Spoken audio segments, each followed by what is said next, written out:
Hello everyone. Today we are going to start our first chapter, The Portrait of a Lady, whose writer is Khushwant Singh. This chapter is taken from your textbook Hornbill. इस chapter में खुशवंत सिंह जो writer हैं उन्होंने अपनी दादी और उनके खुद के रिलेशनशिप बचपन से लेकर बड़े होने तक कैसे परिवर्तन आए उसके बारे में बताया है और दादी से उनका क्या अटैचमेंट था, उनकी ग्रैंड माँ के साथ उनकी कैसी फीलिंग्स थी उसके बारे में यहाँ पर राइटर ने बताया है। My grand mother like everybody's grand mother was an old women. मेरी दादी माँ भी दूसरों की दादी माँ के समान एक बूढ़ी महिला थी। She had been old and wrinkled for the 20 years that I had known her. वो हमेशा से ही बूढ़ी और उनके चेहरे पर झुर्रियाँ, रिंकल मीन्स झुर्रियाँ थी।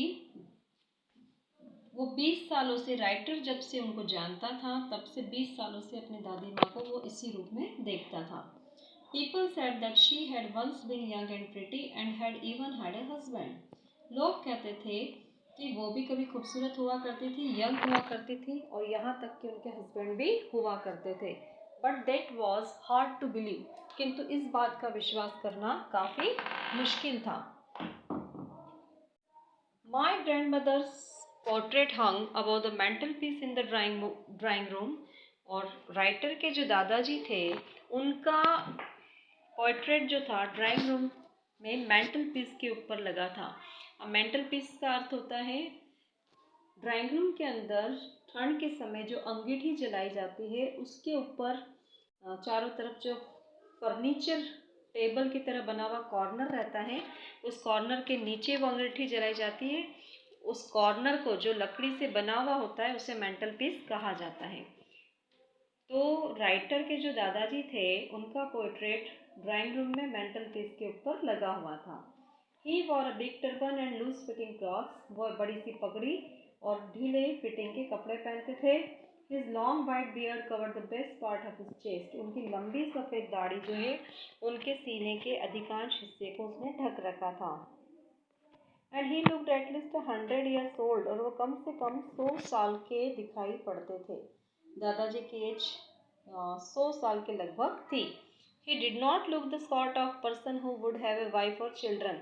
उन्हें देखकर ऐसा नहीं लगता था कि कभी उनके बच्चे और या उनकी पत्नी हुई होगी।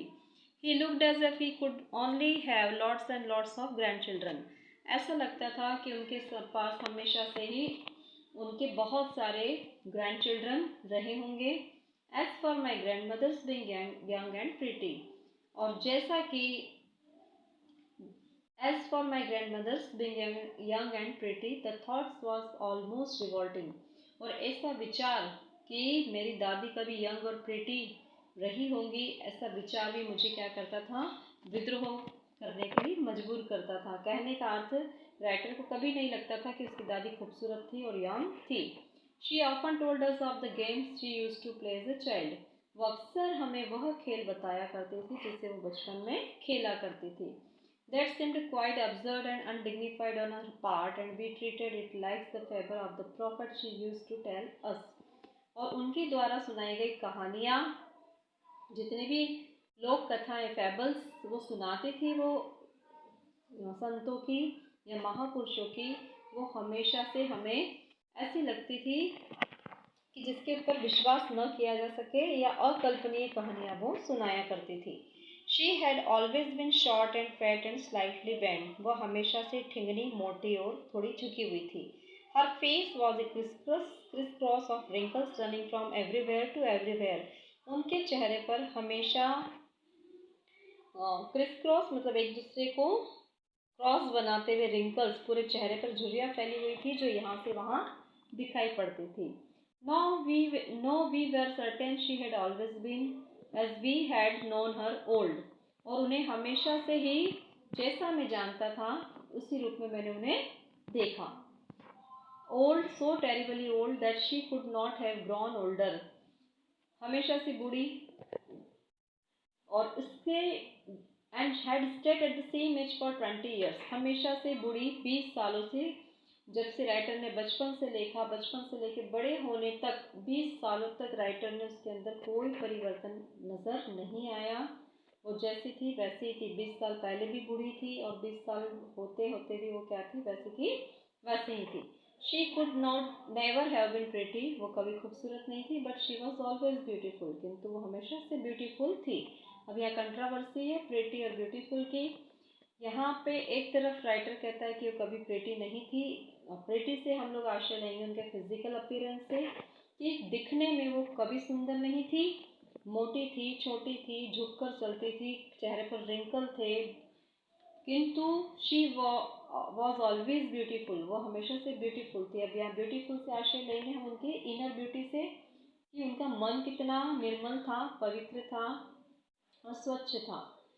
She hobbled about the house in spotless white with one hand resting on her waist to balance her stoop and the other telling the beads of her rosary. अब जो है उनका जो चलने का तरीका था, किस तरह से चलती थी, she hobbled about the house in spotless white with one hand. Hobbled का मतलब थोड़ा सा झुक के चलना, पूरे घर में जो है थोड़ा सा वो झुक के चलती थी, या वहाँ घूमती फिरती रहती थी। इन स्पॉटलेस वाइट, सफ़ेद कलर के कपड़े पहने हुए, जो कपड़े पहनते थे उनके कपड़ों का रंग होता था सफ़ेद। With one hand resting on her waist, उनका एक हाथ जो है उनकी कमर पर होता था, टू बैलेंस हर स्टूप, अपना बैलेंस बनाने के लिए, and the other telling the beads of her rosary, और दूसरे हाथ में जो है मोतियों की माला होती थी। हर सिल्वर लॉक्स वर स्कैटर्ड अनटाइडली ओवर हर पैल पकड़ फेस, और उनके जो सफ़ेद बाल थे वो बिखरे हुए रहते थे, अनटाइडली मैंने बिना बांधे हुए, उनके पीले सिकुड़े हुए चेहरे के ऊपर, and her lips constantly moved in inaudible prayer, और उनके होठ जो है न सुनाई देने वाली प्रेयर को हमेशा बोला करते थे। Yes she was always beautiful, हाँ वो वास्तव में सुंदर थी हमेशा से। She was like the winter landscape in the fountain, an expanse of pure white seniority, breathing peace and contentment. उनकी सुंदरता जो है दादी की, उसको बताया गया है, कंपैरिजन किया गया है किससे, माउंटेन का जो लैंडस्केप होता है विंटर सीजन में, जिस तरह से माउंटेन पर स्नोफॉल होता है और वो पूरा उसको ढक लेता है, और उस दृश्य को देख के जितनी शांति और सुकून मिलता है, उसी तरह से खूबसूरती बताई है इनकी दादी की, कि उनकी जो इनर ब्यूटी थी, उनका जो मन था, इसी तरह से खूबसूरत था।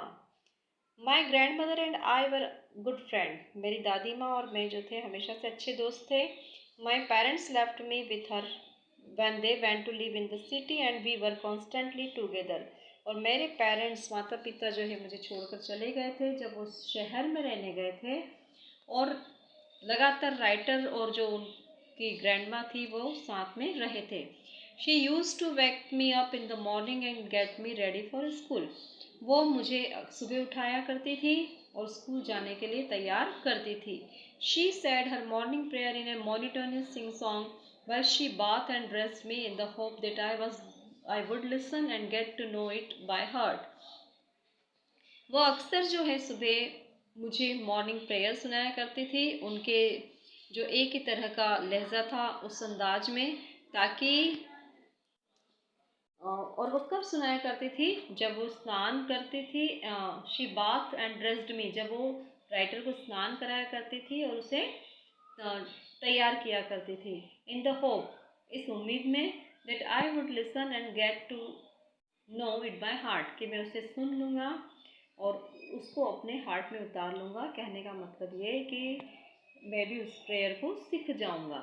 I listen because I loved her voice, writer उस पोएम को सुनता था क्योंकि उसे उसकी आवाज़ अच्छी लगती थी, ग्रैंड माँ की आवाज़ अच्छी लगती थी, but never bother to learn it, किंतु कभी भी वो उसको सीखने के लिए इंटरेस्टेड नहीं था।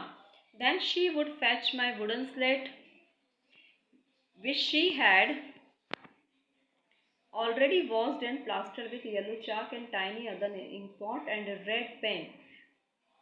Tie them all in a bundle and hand it to me. अब जब स्कूल जाने के लिए तैयार हो जाता राइटर, तो हमेशा से उनको साफ की हुई एक स्लेट देती थी और साथ में एक येलो चाक देती थी, मिट्टी का इंक पॉट देती थी और साथ ही एक रेड पेन भी देती थी। उन सब को एक बंडल के रूप में बांध देती थी और उसे पकड़ा दिया करती थी ताकि एक छोटे बच्चे को सारी चीज़ें उठाने में परेशानी ना आवे। After breakfast of a thick stale chapati with a little butter and sugar spread on it we went to school. अब नाश्ते में क्या करते थे दोनों जने? After breakfast of a thick stale chapati, breakfast में मोटी और जो बासी स्टेल कहेंगे यहाँ पे हम, बासी जो रोटियां थी उसे with little butter and sugar spread on it, मोटी और बासी रोटियों के ऊपर मक्खन और शक्कर उसके ऊपर फैला देती थी और नाश्ते में राइटर और जो उनकी ग्रैंड माँ थी उसका ब्रेकफास्ट करते थे। वी वेंट टू स्कूल, फिर वो साथ में स्कूल जाते। She carried several still chapatis with her for the village dogs, और वो अपने साथ में बहुत सारी बासी चपातियाँ ले लेती थी। किसके लिए लेती थी? गांव के कुत्तों के लिए। अब आज हमने इसको यहाँ पर स्टॉप करते हैं, नेक्स्ट वीडियो में से कंटिन्यू करेंगे। Thank you.